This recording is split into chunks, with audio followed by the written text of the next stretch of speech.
Hi folks, with Tacitus today, your pushback channel, and thank you for joining this audio live stream. In this essay, I'd like to talk about the different cultures and habits and behaviors and ways that people interact and deal with each other in certain cultures, and how when you have mass immigration to the West, which is definitely what we're seeing today, then you bring in people from these vastly different cultures, but not just bringing in the ones and twos or threes or small numbers, bringing them in massive numbers, and they all arrive sort of as a, if you like, an entire village or town almost arriving in the West, and they all take over areas. There are areas of Sydney now which are exclusively Indian or exclusively Chinese or exclusively Vietnamese or exclusively East European or something, and so the integration rate and assimilation rate is accordingly very low. But it's the different attitudes and views that they bring that I want to comment on here. I've come across two recent examples, and I'll simply use those examples, that they're personal experience, so I can give a first-hand front seat sort of commentary on this. But it's something I noticed years ago when I was first traveling internationally on business, is how different the cultures were. Western culture, on a relative basis, there are cads and bounders and bad people here, but on a relative basis, Western society, or certainly in Australia and Britain and so on, is New Zealand, is very trusting. It was a very high trust society. Not that it was 100% trust all the time about everything. It's not that, but it was on an average, and certainly by comparison and on a relative basis, the West was an extremely high trust society. And what people said is what they actually meant, and people could speak directly with one another. Now, you can't overstate the benefit, economic benefit, social benefit, cultural sort of stock benefit, if you like, social capital benefit of being able to be that honest and that open and that trusting and that direct with one another. You just don't waste time. The amount of time that gets wasted in these other cultures, well, what does that person really mean? There's the deviousness, the counter deviousness, the counter deviousness, and they all fancy themselves as, it's a competition of who can out trick and out devious the other, and the winner is the one who, and so on. It's crazy, and I found this all across business as well. And they just have no comprehension of the West. Now, when they do, but as whether it be East Europeans or whatever, when they look at the West, or people from the West rather, they don't see honesty and openness and directness and high social trust. They don't see that. What they see is naivety, stupidity, you idiot. And if you read sort of Dostoevsky's book, The Idiot or the Fool, as it's sometimes called, he gives a decent East European sort of take, or Russian take in this case, but European Russian take on idiocy and how it's perceived and how it's seen as stupidity, and just plain. You worship deviousness. The more cleverly devious you are, the more power you have, because you have the ability to deceive others without them necessarily knowing it or realizing it. This gives you great power. You have to be admired. That is the aspirational goal, to be so good at tricking other people that they don't know they've been tricked. And so when the East Europeans see and I've had East Europeans say, I can't work out how you guys, the West, how it's so rich, everything works so well, how you have so much. I can't work it out because you're all so naive and gullible and stupid. And if you believe what other people tell you, that means you're childlike, almost mentally deficient. So they see it completely differently. And this is what I guess is the basic subject of this video. So now here's a woman who came to Australia at, I think she was 19 or 20, to do some sociology postgraduate degree, and managed to wangle away into staying. It's from an East European country. I think it's Bulgaria or Romania. And she's not bad looking, actually, and she plays on that quite heavily. So when you have a look at her Facebook page, this is in business, I came across it. When you have a look at her Facebook page, she features photographs of herself, in high-cut leotards, working out at the gym. She's on the beach wearing swimwear, and she's quite fit and so on. And again, not bad looking. Be about 30 now, I suppose. So she's been in Australia 10 years plus, but you'd think she just came from East Europe yesterday.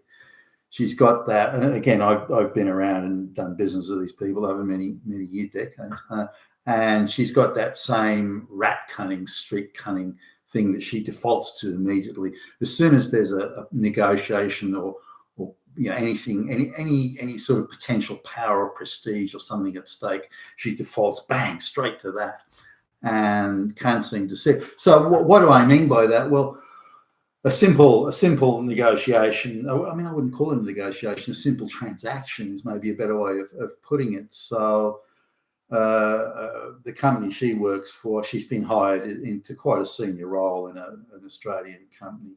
And it's in an area where unemployment's quite high. So these people wouldn't have been short of job applicants. Why they would hire someone as unqualified as her. I mean, just looking a little bit into her background, I mean, she's so embarrassingly unqualified that we decided to just take a look, at her online profiles and things like that. And she's she's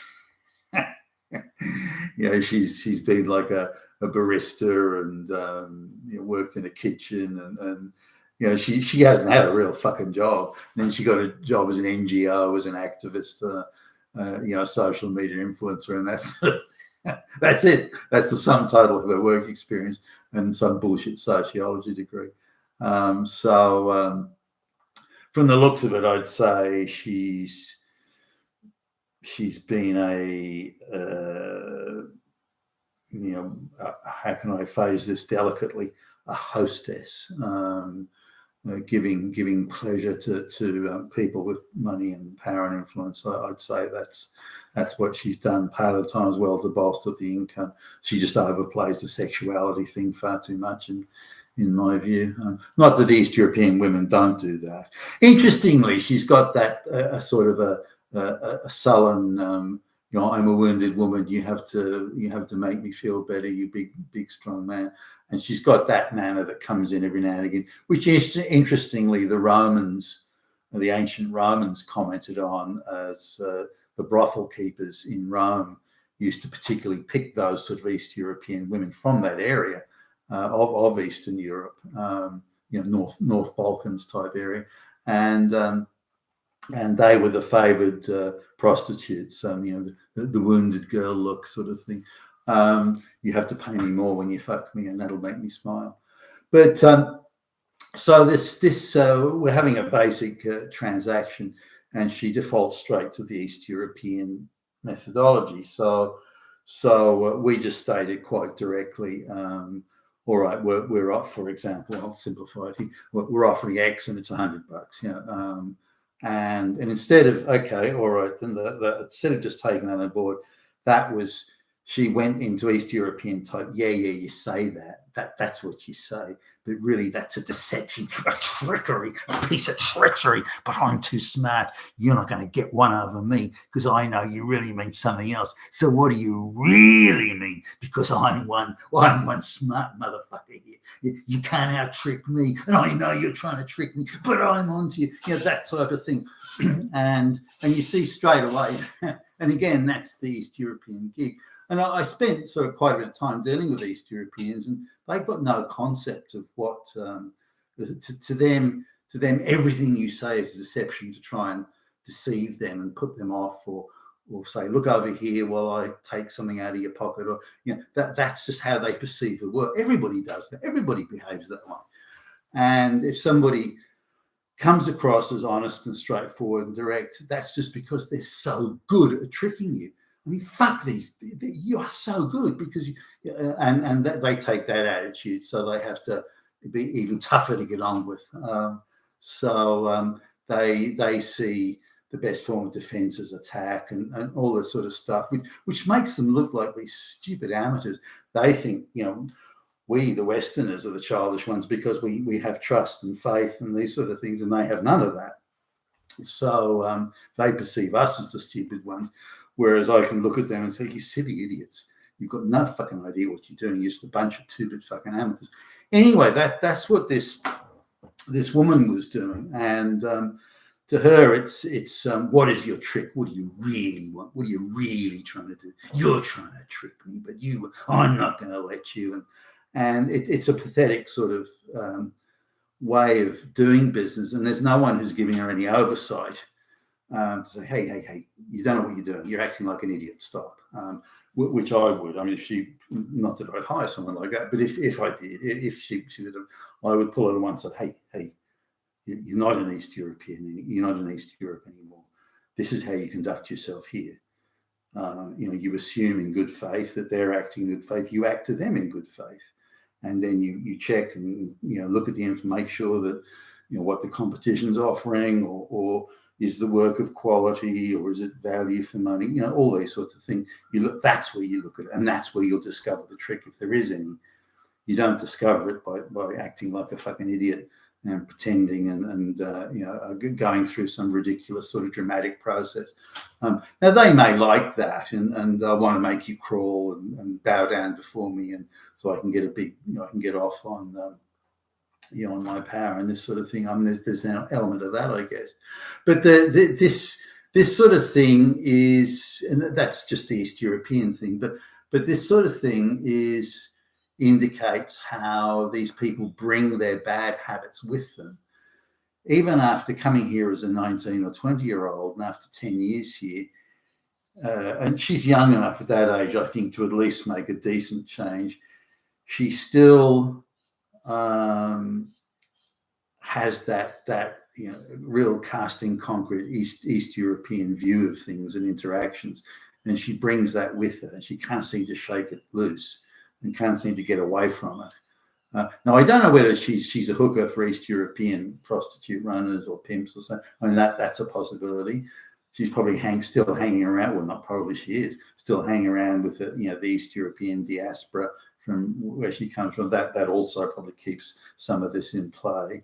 But the point is that she can't shake loose from those particular habits of low trust. And this is really where I'm going here. So all these people coming into the West, vast numbers of them now, they all come from low trust society. All of them come from low trust societies. Now, the manifestation of that low trust, and it's not simply a matter of low trust. It's just trickery and deception and underhandedness is how you do. That is how things are done in their cultures. Now, there's different, the East European method of deception is different from the African, sub-Saharan African method of deception. That they're different in how they go about it, but it's the same. The end result is the same. It's the same playing of the game of treachery and trickery and underhandedness and deception and lies and so on. It's the same game, but for the same ultimate aims. But they also have views that as the Indians do, and most of the third world do, by the way, but they can't comprehend creating wealth. In order to get more, you have to take what someone else has got because there's only a fixed amount of it.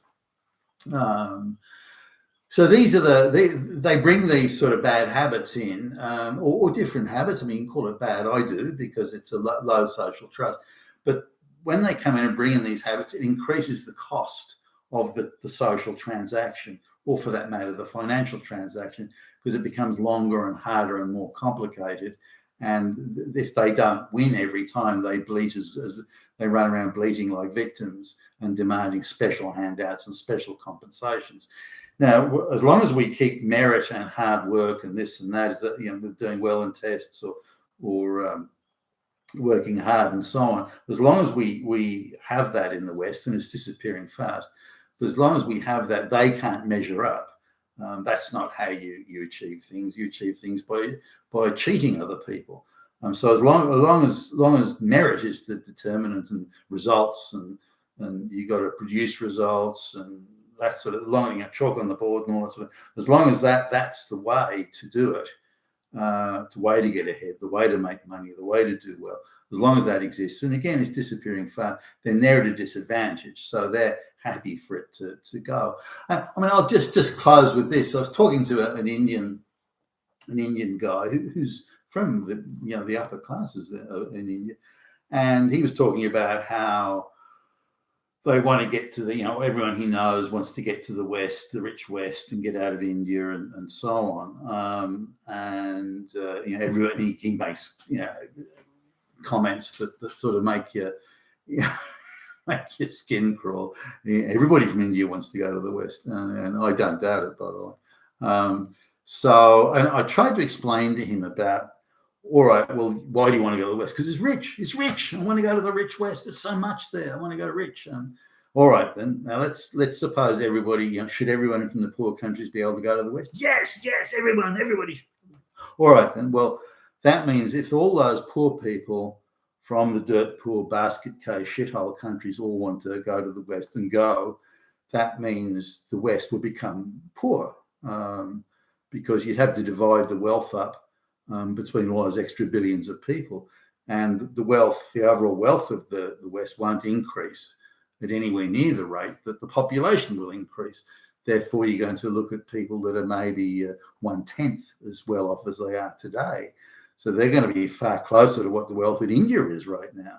So by all those people going to the West, just going to turn into another basket case in the world.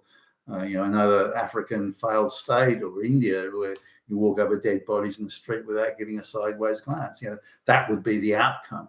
So what will you achieve by going there? This will just end badly. And he sort of looked nonplussed. He couldn't understand it. Well, no, those countries are rich. So why can't we go there and get that richness? Get those riches. We'll get our hands on that loot. Well, then we'll all be rich. We'll be rich too, like they are. No, that's not how it works.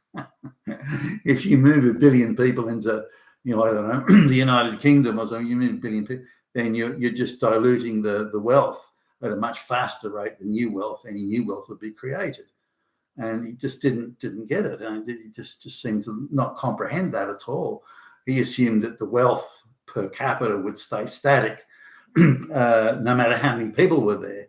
Well, everyone will have a house, everyone will have a car, everybody will go to school, and he had no comprehension of it.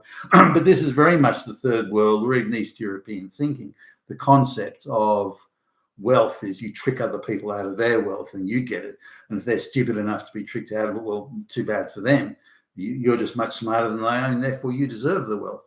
But what about working hard and producing something of value and da-da-da-da? No, why would I do that? Why should I do that? Well, that's a way of making. Oh, no, that's hard work. No. My ability to trick other people is what's and you see whether it's Nigerian, Prince scams or East European, it doesn't matter. But it's the same attitude that they bring. And again, even younger people or even people that have arrived, kids have arrived in they're 10 years old or something, they still have the vestiges of that, even though they've been through the school system and so on. So what we're seeing is that instead of the high trust society remaining and staying in place as it was once before mass migration, what we're seeing now is social trust and commercial trust and every form of trust and trust-based transaction. That's all being diluted. So we're now becoming as a society far less trustworthy, and of course breaking off into various racial diasporas, all with special pleadings and so on, like we see with the Palestinian and Islamic marches about the stuff in the Middle East at the moment. So I think we'll end up. When I first started business traveling, I was struck. I'm like, wow, it was a real wow sort of effect. Struck by how low trust other societies were compared to Australia, at least. And Australia wasn't perfect, but compared to the others, it was super high trust. And I was quite shocked initially as a young man. I was quite shocked about some of these low trust societies elsewhere in the world. I had no idea that the trust was so low outside of Australia, almost non-existent in some places. And I was intrigued by this, but that's what's happening here. I see that same. We're migrating to a low trust society, which is going to be an absolute catastrophe for all of, and all these people from the dirt poor shithole countries who think they're coming to a rich country. It isn't going to be rich for very much longer, not if we continue on this trajectory. Tacitus, to that, your pushback channel. Thank you for listening.